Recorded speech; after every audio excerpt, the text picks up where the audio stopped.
All right, so I might start. There's a question for Michele here. What makes Camden Council special? How did you get through the political barriers to become so successful?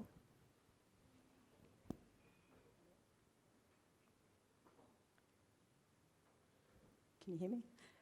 We were fortunate enough to have our mayor on board, who's very, very animal orientated, who pushed for a lot of the programs to go ahead. Okay, well that was a good, concise answer. I wasn't prepared for it to be so simple. That's nice. Okay, Richard, how do you feel about animals being adopted to the elderly? Should restrictions or contingency plans be in place? No, not very many. I think anyone working in rehoming would know that there's some very successful adoption stories for people adopting to elderly people, elderly pets to elderly people, and there's already restrictions for the elderly in their concerns around being able to care for that animal if they pass away before the pet and so on and so forth. So this program, I didn't really talk about it in the presentation, but there's also the huge benefit for adoption market for elderly people if those those aged care service providers have made the environment easier for people, especially the people in the in-home care service area, and that's a growing area of aged care. So there's a huge opportunity for adopting to elderly people. So I think the fewer restrictions, the better. Yep. Okay. Belinda, you talked about good bonders that you knew about. What are the skills for rabbit bonding?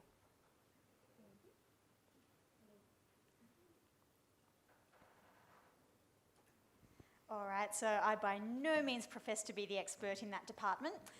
First up, I'd say set yourself up for success. So neutral territory is always what I recommend, so we don't have that territorial factor playing in there, and aim for compatible pairs. So usually desexed male, desexed female is going to be the easiest. I've seen a few bromances work out, but female-female is hard.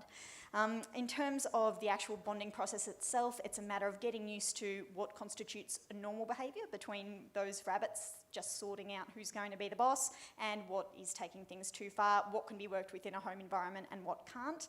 If anyone is interested, feel free to email me and I will ask my bonder, who is very, very good at that and could provide a very in-depth answer and loves doing it. One thing I will mention is stress bonding you will hear about. So that's things like putting the rabbits in a bathtub together or putting them in a carrier, driving them around the block together. You also hear about putting strawberry jam, something like that, on one rabbit's head so the other one is inclined to groom it. A little bit sketchy on all of that personally. Yes, maybe something to try on a Tinder date. Never know. So that also does remind me, though, not the Tinder thing, but do remember that a lot of our speakers have spoken in a very brief time and they've provided pretty extensive notes which are on your USB, which is where? In your lanyard, yes. Excellent. Okay, fantastic. A question for Michele. Do adopters have to meet any kind of criteria before they are allowed to take a pet home? Yes, they do, but it's not a 20-page document or anything. We do have a meet and greet. We do say no to some people if we believe that they're unsuitable, but we're not, critical of people that rent because we don't like to discriminate. So is there something? But are there things that you would just say an outright no to, or are you?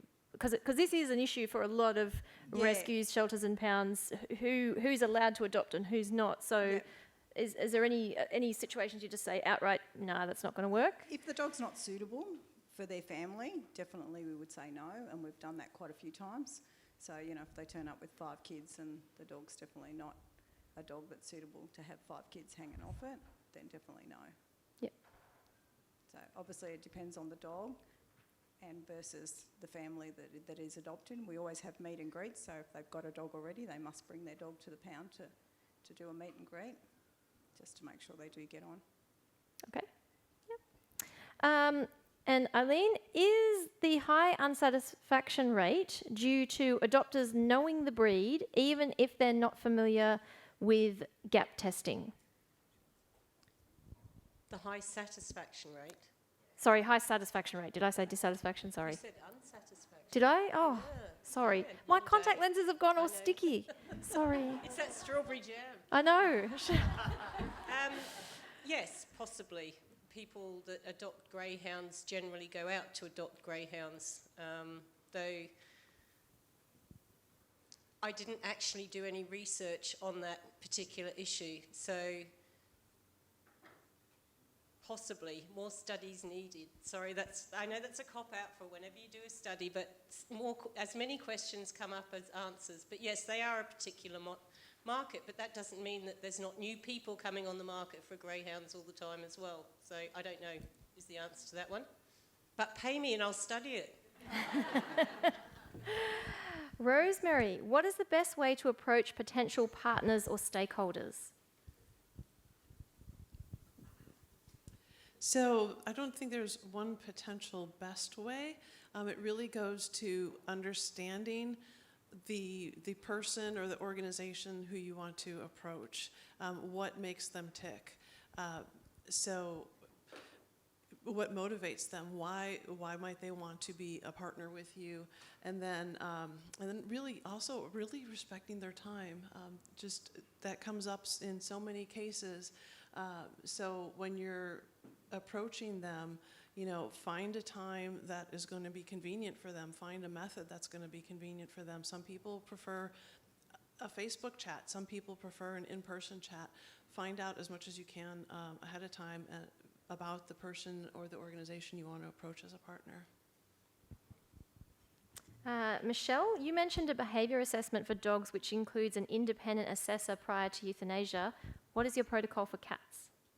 Our cats are assessed by our vet.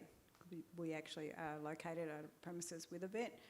We do give them about a week to settle in before the vet does make an assessment on them. And Michele, are you making any changes to get the euthanasia rate down for cats? Is it still approximately 50% since the program implementation? We have got them down a lot more since we've done the desexing program.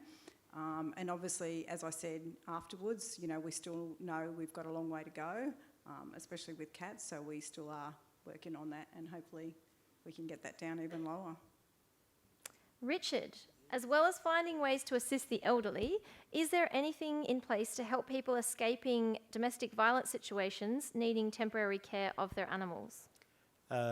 Yes, there are in most places and people I speak to. And in South Australia, we work with an organisation called Safe Pets, Safe Families, who do a great work helping people in those situations. And usually there's either short, medium or long-term care required in those examples. I think even just at AWL, even if you don't have an official program, most of the time people are coming forward with various different reasons for why they need someone to look after their pet, so they don't have that extra burden on their own personal situation. So yes, I think there is quite a bit going on in different places, and we feel our expertise is usually the animal side of it, so it's always best to work with another organisation that knows how to work on the human side, because there's already a lot of stresses in dealing with the animal component, and you don't want to take on the extra issues with people. So if that seems to work best when you work very collaboratively with other service providers in domestic violence that know what they're doing to help the people, and then we can look after the animals together. Belinda, do you think the law for rabbits and guinea pigs should follow that of dogs and cats by not allowing them to be sold in pet stores and forced to be spayed or neutered before rehoming? Yes. We're a long way off that, as we've seen how hard it is to try and get that legislative change for dogs and cats. We're still a long way off with these guys, but it's something a lot of us are actively pushing for. In 2016, they did a, draft animal legislation-y thing in Victoria, so I did a big submission to that with regard to the fact we need more legislation there, but it's going to take time. But yes, definitely, that is what we should be aiming for. Rosemarie, can you give some examples of innovative community coalitions? Sure. So desexing, quite the topic here, as it is in the United States as well. So spay-neuter groups. There was a local group that we worked with. We provided a training aspect, but really the coalition was on them. And it was to bring a community together to provide training for spay-neuters, to provide spay-neuter traps, to provide the veterinarians who would then perform the surgeries, bringing in volunteers to help with recoveries for those surgeries, bringing in the community to help provide additional services and supplies for those pet owners. Where the kitten aspect came in that one was the, as you probably know, who are out doing spay-neuter, trap-neuter release, trap-neuter return, and the spay-neuter, oftentimes there will be kittens. You get a pregnant cat, you get a cat who you can tell is lactating, there's kittens out there somewhere. And so another part of that project was they brought in local rescue groups, many local rescue groups, to create a kitten foster network. So when trappers were out in the field and they were finding kittens in the field, they had a place immediately to be able to bring those kittens for them to receive the care from those foster groups. And we were the part that provided some training for that. That was the Loudoun Community Cat Coalition, who came up with the whole plan, and Kim Fields, who led that up and did a really remarkable job. They've taken care of a lot of spays and neuters and saving a lot of animals from being born in the first place. Michele, how can you be certain that people will return to have the kittens desexed? Isn't this risky when a kitten can be desexed at 1 kilo? We have, the last 12 months, we did about 20, and every single one of those were done. We follow up on them every week or so to touch base with them to see how they're going. And obviously then if they're not desexed, they have to pay the full registration, but we have never had not one kitten come back. So. And what is your annual budget for animal services? Well, the pound is different, but we get allocated $25,000 to run our pause program. Thank you. Richard, do you feel that a similar program is needed for others in group homes who require assisted living, not just the elderly? Quite possibly, for different reasons. The research showed the aged care environment to be one of the main reasons for surrender. I'm sure there are other reasons that might be a reason for surrender. It didn't come up high in the stats, but for other reasons, I mean, for their own welfare, and obviously there's a lot of evidence to show that having pets in situations for people in group housing would be beneficial. It's not something we researched, but I'm pretty sure there'll be huge benefits in a similar way if the environment and the safety and the protocols and the policies could also be extended to those environments. I could see huge potential as well. Thank you. I want to thank our panel now. We need to wind up because there are some drinks on the other side of these doors, but just before we go, there's a couple of little, yeah, I know, someone's excited. Hang 10. There are a couple of bits and bobs. So, there is a sale at the Purina stand till tomorrow afternoon on equipment and goods, and apparently some amazing bargains. And since you all quietly stampeded over to the bookstore, I'm sure everyone's going to quietly stampede over to there, so please do that. The welcome cocktail reception and canapes are sponsored by Shelter Buddy, and they'll be in the pre-function area. In your satchel, there's a tiny card like this. You see it? Hopefully you haven't lost it. Don't give your satchel away, because that entitles you to 2 drinks. So you need to take that drink card to the bar, and 2 drinks are on Shelter Buddy. Also, put the makeup on, because there's a photo booth set up where there's some props, and you can take photos and post the pics straight to social media if you approve of them, and you can also print them out as well. So there's someone in there to help you out. Just a couple of other quick things before we go. A reminder tomorrow, just always great to back up a good night of drinking with a yoga session. So that's at 6:30 in the morning, and just meeting down at the view entrance to the beach on the Esplanade. So just head down there at 6:30.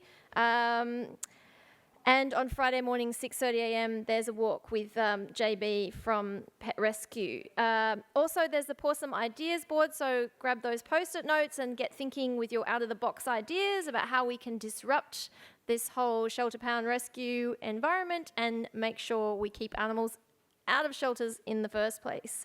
And tomorrow's, is this right? Hang on, I've just got to check. Is tomorrow's session starting at 8:30 or 8? 8:30. Okay, well, good to know. Now, I've got a couple of prizes to give away, so I'm going to ask some questions. And again, if our panel, I've just made up these questions on the fly, so I might be wrong with the answers, so come in and correct me. But I've sort of based some questions on the talks. So, and just go crazy, scream if you know the answer, and then we'll be, and the panel will help me work out who is answering. What partners could help you minimise the number of pets relinquished to shelters, if you can think of 3 possible partners?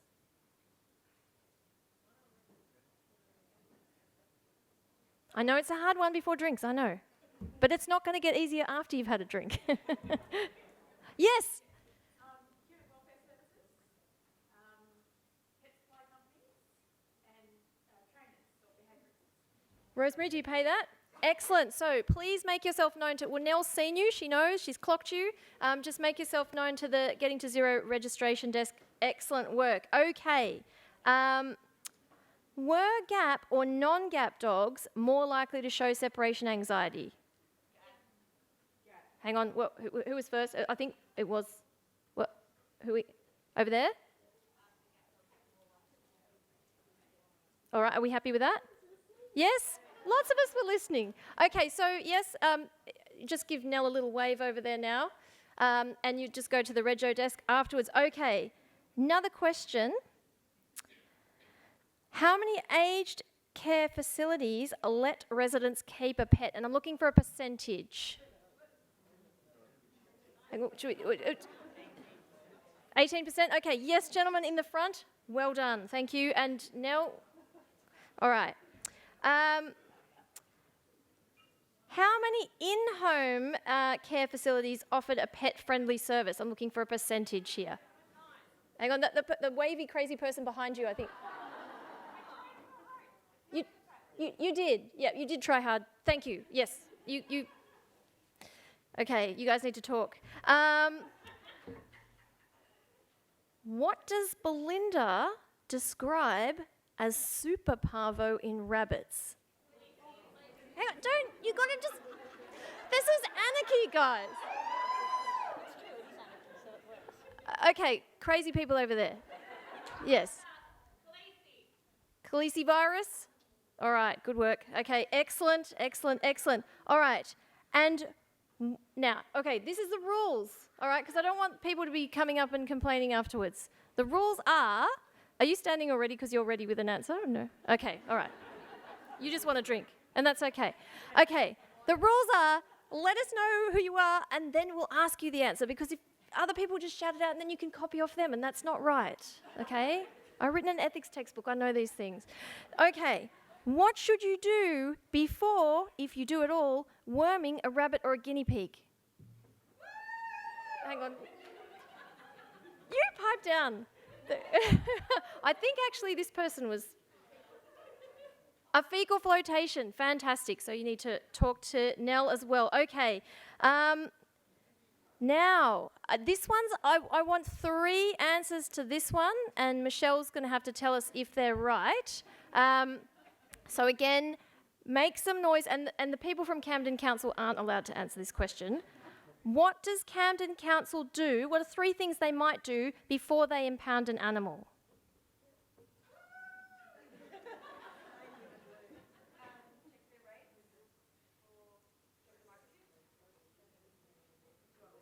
Yeah, 3, yep. You can get help from the person next to you.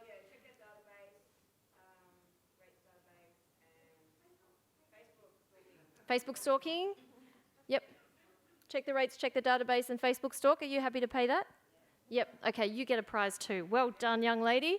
Okay, so I think that's almost everything I learned about self-handicapping today, so I'm going to self-handicap myself. It's a little bit 50 Shades, but just going to try and do this. No, and I don't want any strawberry jam. Thanks, Eileeen. But hang on. I do have to look for a second. Right. What I want to do, I want to try and make this as fair as I can. I I'm going to throw these ducks in the direction that I hear the most sound.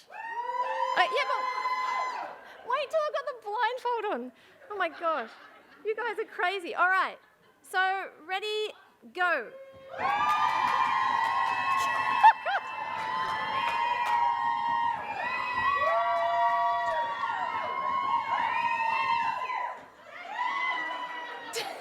Did I kill anyone? All right, I think it's time to have a drink, everyone. And thank you once again to our wonderful sponsors for the day, Nestle, Purina, of course, and all of our fabulous sponsors. Thank you, we'll see you outside.